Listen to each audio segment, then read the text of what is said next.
Mario, kjo është shkolla Lev Sallata, një shkollë me shumë histori dhe mjaft e rëndësishme për mësimdhënien në qytetin e Vlorës, edhe me një numër të konsiderueshëm nxënësish, mbi 600. Siç e pat, këtu janë kujtuar më në fund, ditën e djeshme të vendosi një tabel e cila është pa një fond limit dhe ne nuk dim, por mbi bazën e dokumentacionit që kemi nga buxheti i bashkisë, po të vënë dijeni për shembull që në buxhetin e vitit 2024 parashikohet të investoheshin këtu mbi 1 miliard lekë. Në ndërkohë thuhet që gjatë vitit 2023 janë investuar mbi 877 milion lekë. Këtu për krahasim, unë kam sjellë dhe buxhetin faktik të vitit 2023, siç mund ta shikosh. Këtu janë zërat e investimeve të realizuara nga Bashkia Vlorë, por kjo shkollë, rikonstruksioni të paktën pjesor i saj, nuk figuron në këto shpenzime të kryera. Tani, në buxhetin e vitit 2025, na thuhet që do shpenzohen 212 milion lekë për mobilimin e shkollës.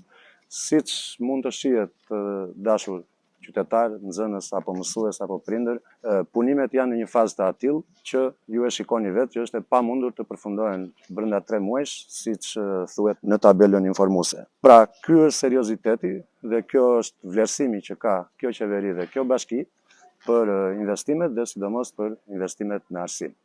Ne dim që mësimi këtu është ndërprerë në 1 nëntor të vitit 2024, pra nuk mund të ishin kryer punime gjatë vitit 2023, as gjatë vitit 2024 nëse janë kryer vetëm në 2 muajt e fundit.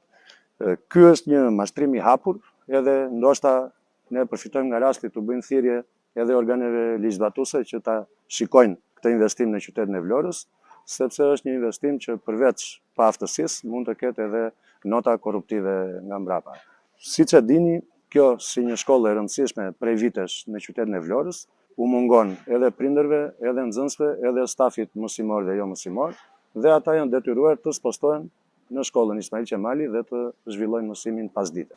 Me fitoren e Partisë Demokratike, Aleanca për Shqipëri Madhështore, investimet në arsim do të jetë prioriteti dhe fokusi më i madh te të rinjt dhe tek arsimi tek ne. Siç tham, spostimi i mbi 600 nxënësve nga kjo shkollë për të zhvilluar mësimin pasdite te shkolla Ismail Qemali ka sjell një çorientim dhe shkatërim të regjimit mësimor të nxënësve vetë, po ashtu ka sjell probleme shumë të mëdha për prindrit e tyre, sepse normalisht midis halleve dhe punëve që kanë, kjo u ka krijuar probleme shtesë.